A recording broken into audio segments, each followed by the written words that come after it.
This is private property. You have no right to do this, I shouted, standing face to face with the HOA representative in her white dress, clipboard clutched to her chest. Behind us, my entire house stood sealed shut, every window and door covered with plywood. My home of 15 years completely inaccessible. All because I refused to remove my late wife's memorial garden. What this power-hungry HOA president didn't realize was that my brother, a 25-year Navy SEAL veteran, was arriving tomorrow, and he was about to turn their own tactics against them in ways they never anticipated. I'm Daniel Carter, 45, retired high school history teacher. For 15 years, I'd lived peacefully in Pinewood Estates, a quiet subdivision where I'd planned to spend my retirement. The modest two-story home became especially important after my wife, Emily, passed away 3 years ago from cancer. The native wildflower garden I'd planted along the front walkway was the last project we'd planned together. Her final wish was to create something beautiful that would attract the butterflies. She loved watching from her hospice bed. Laura Bennett, early 40s, became our HOA president 6 months ago, standing before me now in her crisp white dress. This former corporate attorney, with steel-rimmed glasses and perpetual expression of contempt, had systematically executed what she called community standards modernization. The previous board had been reasonable, mostly retirees who understood the balance between regulations and neighborly respect. Laura's approach was different, aggressive, unyielding, and utterly devoid of compromise. Property values are what build communities, she announced at her first meeting.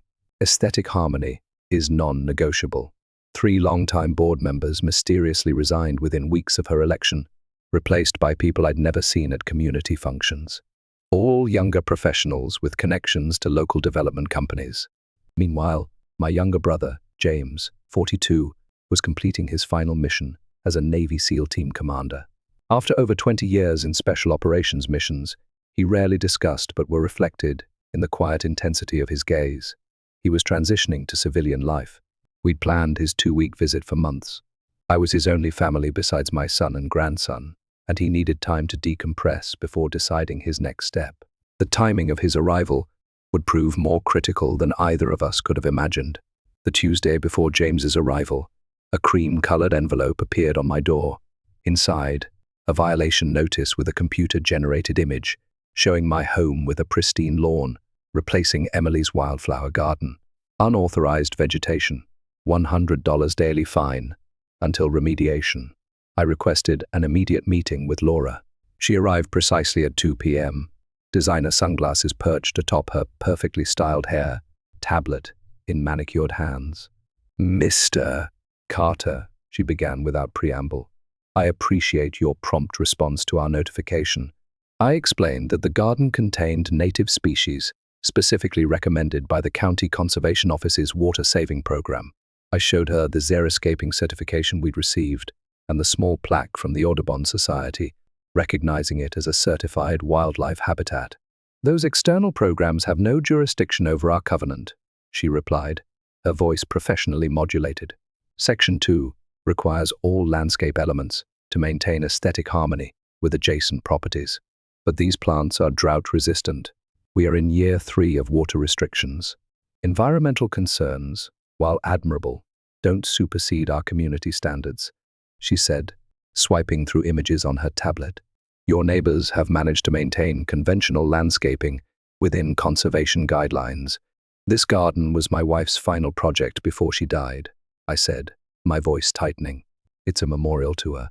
For a moment, something flickered across Laura's face. Perhaps recognition of the human element in this equation, but it disappeared as quickly as it came. "Personal circumstances, however difficult, cannot be factored into uniform enforcement," she said. "You have 7 days to remediate before additional citations are issued." The fine grew to $700 in a week. My teacher's pension stretched only so far after Emily's medical bills. I requested a hearing with the full board, only to face a wall of unfamiliar faces seated beside. Laura, their expressions uniformly unsympathetic. By the end of the month, my violation notices required their own file folder. My mailbox, non-regulation design, though it had stood for a decade. The American flag on my porch, improperly displayed, despite following proper flag protocol I taught my students for years. The stone path leading to Emily's garden, unapproved hardscaping. I wasn't alone. Helen Thompson, 72 widow and original Pinewood resident, received citations for her award-winning roses. George Miller, retired firefighter, was fined when his garage door remained open for 4 hours while he built a dollhouse for his granddaughter. Luis Garcia found his accessibility ramp for his elderly mother flagged as an unauthorized structural modification. At the monthly HOA meeting, attendance swelled with confused and angry residents. Laura remained coolly detached, flanked by 2 men, introduced only as compliance consultants. "We're simply enforcing the bylaws you all agreed to when purchasing your homes," she stated as complaints mounted. "If you find these standards burdensome, perhaps Pinewood isn't the appropriate community for your needs." That evening, I spread the neighborhood map across my dining table, marking each home with reported violations. A pattern emerged. The citations concentrated in an L-shaped section of the community, primarily affecting older residents on fixed incomes. When I cross-referenced property records online, I discovered something disturbing. 6 homes at the neighborhood entrance had been sold within months to different limited liability companies, all sharing the same registered agent, Bennett Development Partners. The connection to Laura's surname couldn't be coincidental. I began documenting everything meticulously: dates, times, exact wording of violations. Teaching history had instilled the importance of primary sources and chronological documentation. These habits would soon prove invaluable. Saturday had been perfect. Blue skies. My grandson, Ethan, winning his championship game with a pitch that made tears form in my eyes, just like his grandpa, my son, had said, as we celebrated with ice cream. After 15 years of teaching other people's children, these moments with my own family were everything. I was still smiling as I turned onto Pinewood Drive at 5:30 p.m., mentally planning James's arrival tomorrow, the fishing trip, the stories we'd share. The smile died on my face. I slammed the brakes so hard my seatbelt locked. My house, my home of 15 years, was gone. In its place stood a fortress of plywood and condemnation. Every window sealed. The door I'd painted last summer completely covered. A laminated notice stapled center mass, like an execution order. Property in violation. Access restricted per Section 8.3 of Covenant. My heart hammered against my ribs as I parked and rushed across my lawn. There stood Laura, in her fitted white dress, clipboard clutched against her chest, her expression cold and calculating. We faced each other directly on the walkway, just the 2 of us squaring off with my completely boarded-up house as the backdrop. No security guards or workmen between us, just a direct confrontation. "What the hell have you done to my house?" I shouted, gesturing wildly at the plywood covering every window and door. Laura remained perfectly composed, her professional demeanor a stark contrast to my obvious distress. "Mr. Carter, your continuous violations and failure to pay accumulated fines has resulted in enforcement action as permitted by Section 8.3. This is private property." I stepped closer, my voice rising with each word. "You have absolutely no right to board up someone's home without notice." "According to our records," she replied, coolly, consulting her clipboard with a slight smirk. "This property has been deemed uninhabitable due to homeowner neglect and environmental hazards." "Environmental hazards from native plants? Recommended by the county? That's absurd. And you know it. The determination has been made," she stated firmly, not backing down despite my proximity.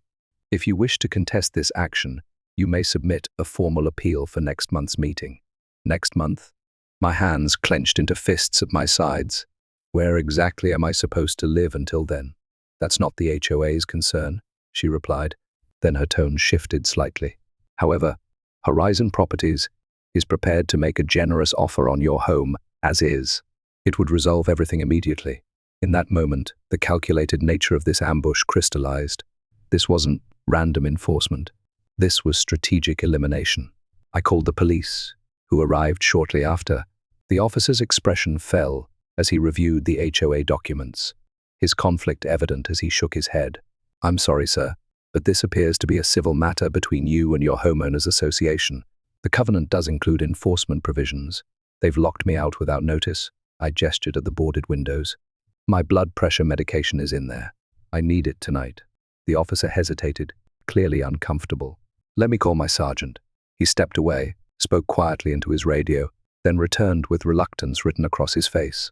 "My sergeant says we can't break the seal without a court order, but he's contacting emergency services to get you temporary medication and a welfare check. It's the most we can do until you get a judge to intervene." As the officer departed, Laura approached again, this time with paperwork in hand. "Mr. Carter, Horizon Properties is prepared to make an offer on your home. They'll waive all accumulated fines as part of the purchase." I glared at her. This was never about community standards, was it? This is about forcing people out to acquire their properties. Her smile tightened. "I'm simply offering a solution to your predicament. The offer expires tomorrow." She handed me a business card before walking away, leaving me homeless before my boarded-up house. That night, my neighbor Luis took me in. I sat at his kitchen table, a 45-year-old man suddenly homeless, no access to medications, clothes, or even my toothbrush. His wife, Sophia, loaned me a set of her son's clothes and basic toiletries, while Luis made calls to nearby veterans who might have prescription blood pressure medication to share until morning. Through his window, I could see the security guard pacing my front yard, flashlights sweeping across my boarded-up house in the gathering darkness. Monday morning found me in the offices of Rachel Ortiz, an attorney specializing in property rights. Her expression grew increasingly troubled as she reviewed my documentation and photos. "They've crossed several legal lines. Mr. Carter," she said, placing a yellow legal pad between us. "The problem is securing immediate relief. HOA disputes are notoriously complex and time-consuming, so they can just board up my house and that's it? I'm homeless until some distant court date." Rachel leaned forward. "Not if we can prove emergency circumstances. You mentioned medication inside? Blood pressure medication, my wife's ashes, irreplaceable family photos, literally everything I own." She nodded sharply and pressed her intercom. "Sophia, contact Judge Watkins Clark. We need an emergency hearing today, if possible." Her assistant appeared moments later. "Judge Watkins is at a judicial conference until next week. Judge Larson is covering emergencies." Rachel's expression darkened. "Larson? Are you sure?" When her assistant left, I asked, "Is that a problem?" "Thomas Larson was a real estate attorney before his appointment to the bench," she explained. "His former firm represented several development companies." She hesitated, "Including Horizon Properties." My stomach dropped. "That can't be legal." "Isn't that a conflict of interest? He should recuse himself." "But that creates delays." She turned to her computer and pulled up a county planning map, overlaying it with my notes about violation patterns. "This is significant. These properties, when combined, create perfect frontage for a commercial development with highway access." Property records showed 6 homes had already been sold to shell companies, all connected to Horizon Properties. Most telling was the discovery that Laura Bennett had served as legal counsel for Horizon until 3 months before moving into the neighborhood and running for HOA president. "This isn't just about aesthetics," Rachel said grimly. "This is a systematic acquisition strategy using the HOA as a weapon." As we spoke, her phone rang. After a brief conversation, she hung up with a troubled expression. "Judge Larson has a full docket and can't hear emergency motions until Thursday." "Thursday? I need my medication today. I'll get a court order for retrieval of essential items," she promised. "But, Mr. Carter, this is going to be a difficult fight. Horizon Properties has deep pockets and significant political connections." I left her office with a plan for medication retrieval, but the sobering knowledge that justice would be neither swift nor guaranteed. My teacher's salary had never allowed for substantial savings, and my pension suddenly seemed woefully inadequate against the legal machinery assembling against me. That afternoon, I visited Luis's mother, Carmen, who had worked as a county clerk for 40 years. While searching through public records, she discovered something shocking. Horizon's development plan had already received preliminary approval months ago, contingent on property acquisition, before Laura was even elected HOA president. This isn't opportunistic, I realized. This is a coordinated campaign. I was sitting on Luis's porch that evening when a taxi pulled up. Out stepped my brother James, duffel bag over his shoulder, sunglasses hiding eyes that had seen more combat than most could imagine. At 42, he moved with the controlled efficiency that marked his quarter century as a Navy SEAL. No wasted motion, constant awareness of his surroundings. "Danny," he called, confused to see me at the neighbor's house.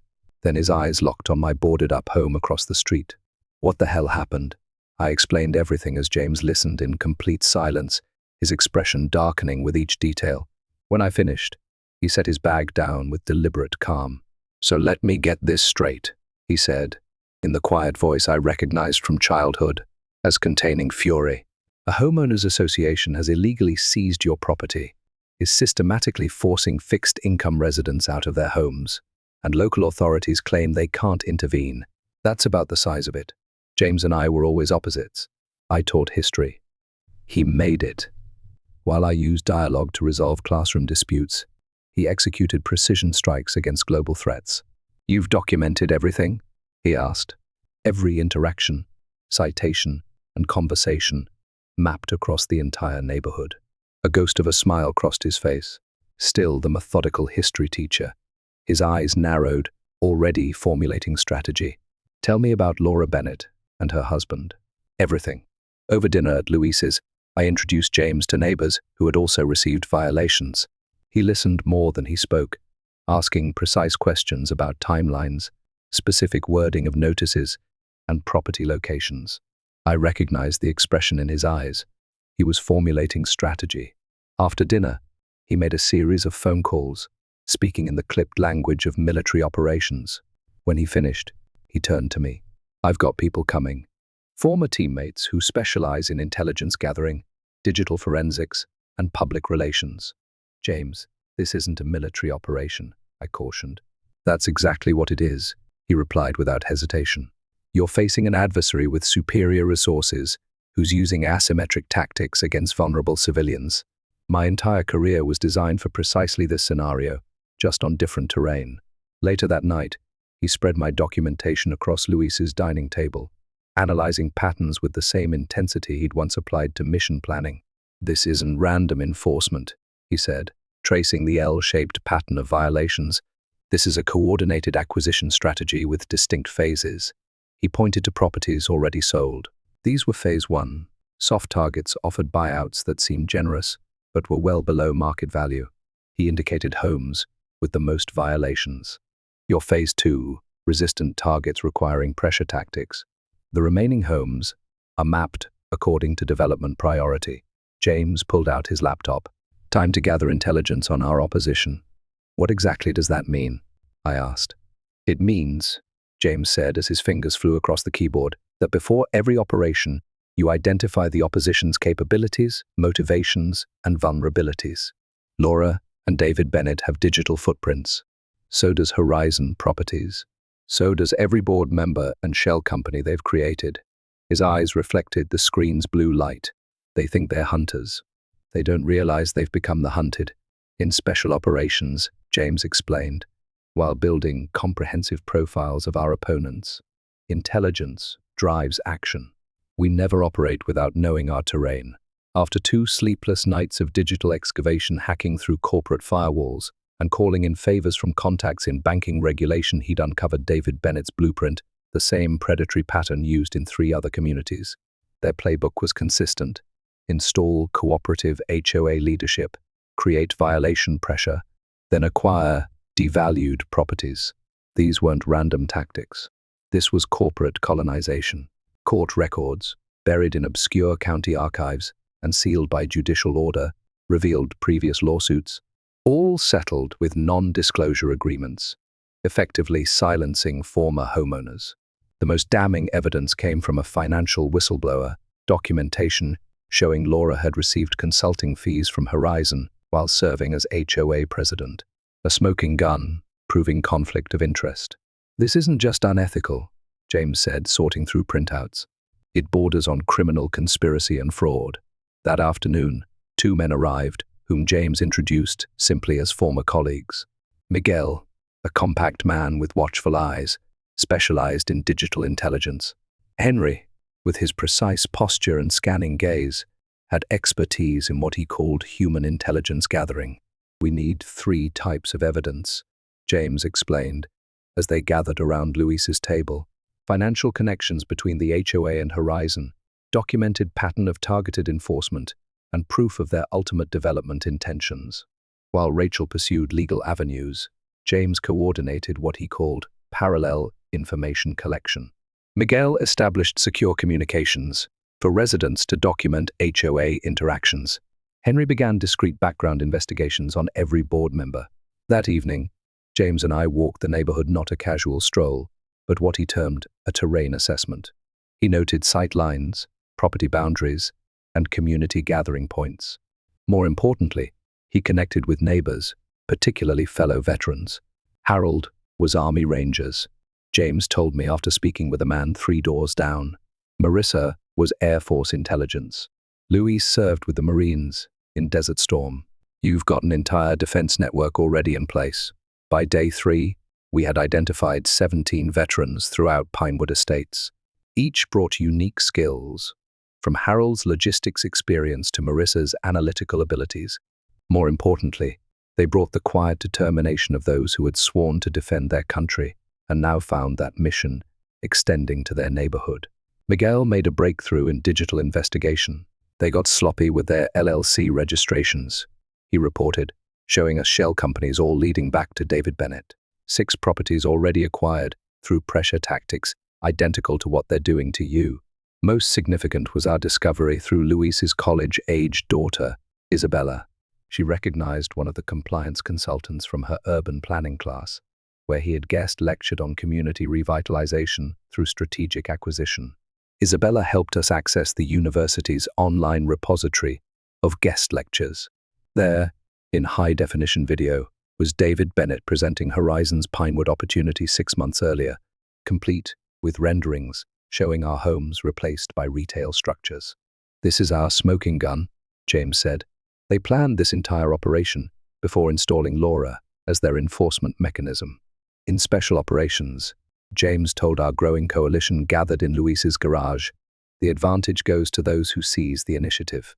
My personal battle transformed into a military-grade community defense. Harold's veterans established surveillance points throughout the neighborhood, 24-hour eyes on all HOA movements. Marissa, former Air Force intelligence, created an encrypted documentation system categorizing every HOA interaction by severity and pattern. When an HOA security guard blocked James from photographing my boarded house, the confrontation revealed our advantage. "This is private property," the guard insisted, hand threatening on his radio. "Public sidewalk," James replied with the calm of someone who had faced actual threats. "State Statute 38.14 permits documentation of any property visible from public space." He gestured subtly to a neighbor filming from their porch. "Every interaction is documented for pending federal civil rights proceedings." The guard retreated, confusion evident. James just smiled. "They only know how to intimidate isolated seniors. They have no playbook for coordinated resistance from combat veterans." The legal front progressed as well. Rachel filed our emergency injunction request, supported by affidavits from 17 neighbors documenting the pattern of targeted enforcement, alongside Horizon's own presentation showing their pre-existing development plans.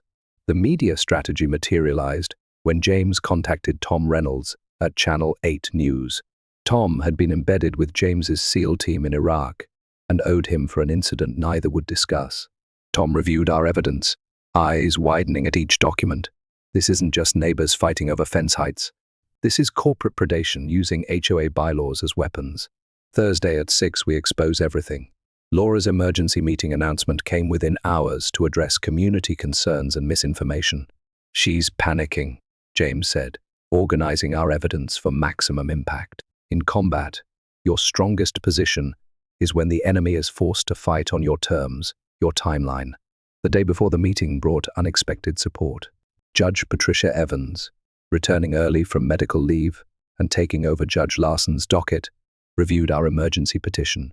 Unlike Larson, Evans had no connections to development companies and immediately issued a temporary restraining order against the HOA. By noon, a court officer supervised the removal of boards from my front door, allowing me to retrieve essential items while the case proceeded. Inside my violated home, I discovered their fatal mistake. Abandoned in their haste to seal my house, a Horizon Properties clipboard containing not just a property assessment but architectural renderings of a retail building superimposed over my home's exact location. The date stamp, 3 weeks before my first violation notice. Rachel's hands actually trembled as she examined it. This isn't just evidence, Daniel. It's a smoking gun with fingerprints. They didn't just plan to take your home. They'd already designed what would replace it before issuing a single violation. That evening, James gathered our core team. "Tomorrow's meeting is our day," he said. "Everyone knows their role. We present evidence methodically and comprehensively. This isn't about anger. It's about justice." The community center was packed Wednesday evening. Neighbors who hadn't attended meetings in years came out, many wearing blue ribbons. Harold had distributed as a silent symbol of solidarity. Television cameras from Channel 8 were positioned strategically. In the front row sat our core team, James, myself, Rachel Ortiz, and Helen Thompson, who had insisted on speaking despite her nervousness. Laura Bennett entered with 2 board members, and a man I recognized as her husband, David. She appeared momentarily startled by the turnout and cameras, but quickly composed herself. "We've called this meeting to address some misconceptions about recent enforcement actions," she began with practiced confidence. "The board is simply fulfilling its duty to maintain community standards as outlined in our covenant." James raised his hand immediately. When recognized, he stood. The room fell silent. "I'm Commander James Carter, retired. I've spent 25 years as a Navy SEAL leading operations to protect American interests and values."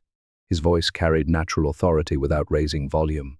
"One of those fundamental values is that a person's home is their sanctuary, protected by law against unjust seizure." He gestured toward me. "My brother Daniel has lived here for 15 years, contributing to this community as a teacher and neighbor. 6 days ago, his home was illegally boarded up while he was taking his grandson to a baseball game." Without raising his voice, James commanded complete attention. This was not an isolated incident or a misunderstanding of HOA regulations. This was part of a systematic campaign to force specific homeowners to sell their properties to Horizon Properties for a planned commercial development. David Bennett stood abruptly. "That's a defamatory accusation without foundation, is it?" James asked calmly. He nodded to Miguel, who activated a projector. On the wall appeared David Bennett's university presentation, dated 6 months earlier, showing renderings of Pinewood Marketplace occupying exactly the properties now receiving violations. "This commercial development was planned before your wife was even a resident of this community, let alone HOA president," James continued as David Bennett's face darkened. "Let's be precise about the timeline." James played a recording from Bennett's lecture, "The Acquisition Strategy Requires Careful Sequencing." Phase 1 targets involve creating cooperative community governance to facilitate remaining acquisitions. The room erupted. Laura tried to regain control. "This meeting is not about my husband's business. It is precisely about that," Rachel interrupted, standing. "I filed an emergency injunction with the county court, along with a formal complaint to the state attorney general's office regarding violation of fair housing laws, elder exploitation, and illegal seizure of property." She held up the clipboard discovered in my home. "This property assessment for Daniel Carter's home, conducted by Horizon Properties 3 weeks before any violations were issued, demonstrates premeditated targeting. This isn't enforcement. It's corporate predation using HOA mechanisms as weapons." Tom Reynolds stepped forward with a camera operator. "Miss Bennett, would you care to comment on your previous employment with Horizon Properties and why you failed to disclose this relationship when running for HOA president?" Laura gathered her papers hastily. "This meeting is adjourned." "Actually," Harold called out, "according to HOA bylaws, Section 2.4, a meeting can only be adjourned by majority vote once called to order. I move that we continue." "Seconded," came voices throughout the room. As Laura and David attempted to leave, Helen Thompson rose shakily to her feet. Her voice, thin but determined, cut through the commotion. "I've received 17 violations in 3 months after 0 violations in 40 years, she said, holding up her citation notices.